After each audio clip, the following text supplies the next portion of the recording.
तैयार। आप तय कर लें कि आप किस कैंप में हैं, आप कुफार के कैंप में हैं, दज्जाली कैंप में हैं या रहमानी कैंप में, तय आपको करना है। ये छटाई का वक्त है।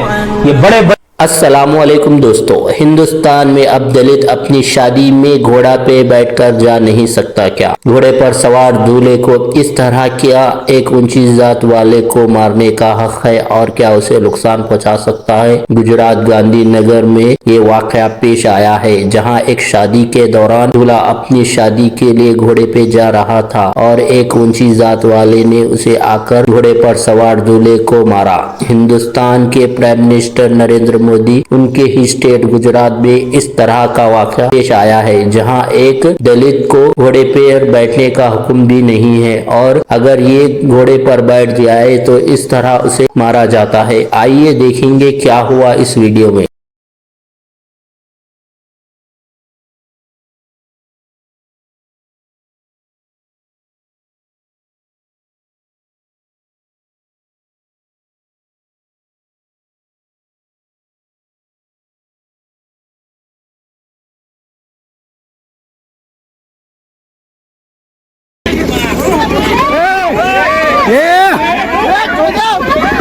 तो इस तरह एक दूल्हा जो दलित है घोड़े पर भी नहीं बैठ सकता, अगर बैठ गया तो इस तरह का वाकया पेश आएगा। तो अभी एक वाकया आपको बता दूं, बैतूल में एक आदिवासी नौजवान को बेरहमी से पीटा गया। उसे छत से लंगा उठा लटका कर उसे बेल्ट और डंडे से पीटा गया। ये वाकया है इतवार का। और आपको ये भी बता दूं, आदिवासी महोत्सव बनाया जा रहा था तब इस तरह की घटनाएं हुई, जहां पे एक आदिवासी युवक को बेरहमी से पीटा गया और उल्टा लटका कर उसे नंगा भी किया गया।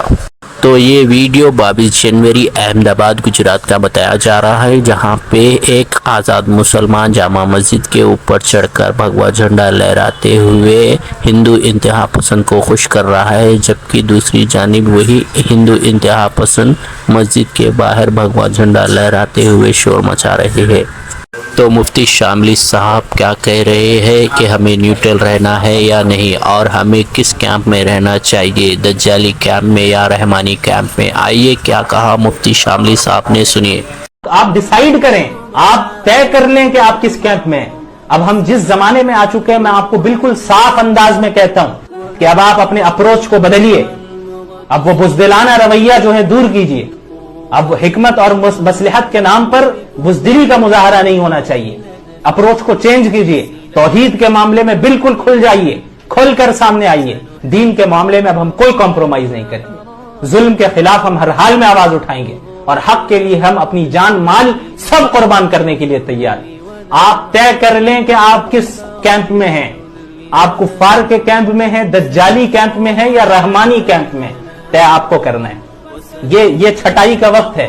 ये बड़े बड़े उलमा हमारे ये फरमा रहे हैं, लियमीज़ल्लाहुल खबीथ मिनत तय्यिब, अल्लाह मुनाफिकों को मुमिनीन से छाट देगा। ऐसी आजमाइशों से गुजरेंगे, ये तय हो जाएगा, जाहिर हो जाएगा कि कौन कुफार के कैंप में है, कौन मुमिनीन के कैंप।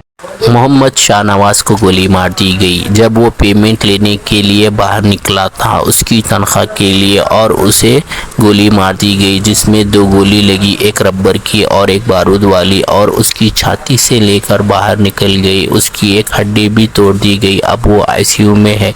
2 महीने पहले उसकी शादी हुई थी। हम शब्बे महराज के दिन रोज़े में थे, रोज़ा खोलकर हमने बाहर निकला तब ये वाक़या हुआ। आइए शाहनवाज के भाई सरफराज ने क्या बताया इनके बारे में, सुनिए।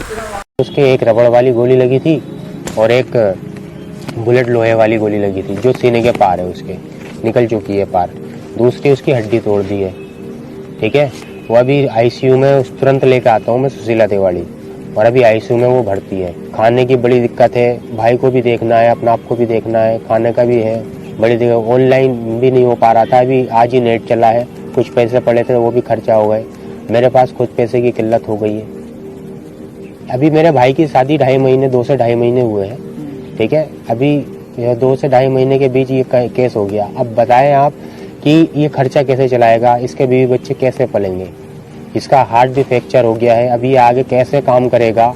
इसके लिए मैं शॉप पर था अपनी, मैं काम पे था और मेरे पास फ़ोन आता है कि ऐसे ऐसे कुछ मसला बिगड़ गया है, दंगा फसाद हो गया है, तुम घर पर आ जाओ।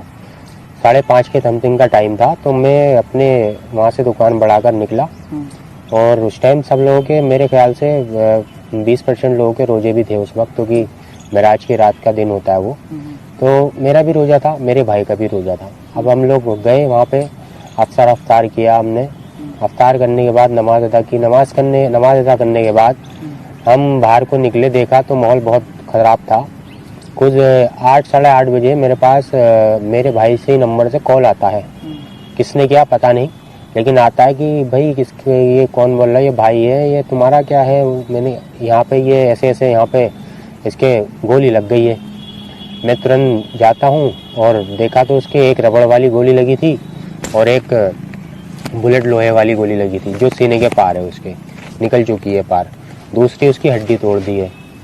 ठीक है, वो अभी आईसीयू में, उस तुरंत लेकर आता हूँ मैं सुशीला तिवारी, और अभी आईसीयू में वो भर्ती है। मुझे आज 3-4 दिन हो चुके हैं, 8 तारीख से आज 11-12 तारीख हो गई है, तो अभी तक उसकी सीरियस हालत है, अभी वो ठीक से बोल भी नहीं पा रहा है। देखिए ऐसा मुझे तो ऐसा लगता है जैसे कोई साजिश हो, क्योंकि ऐसा तो कोई हमें पता भी नहीं था। और जहाँ तक का ये है मामला, इसका जो ज़मीन का है अवैध जो बताई जा रही है, उसमें मसला ये है कि उसको 14 फरवरी की सुनवाई आनी थी।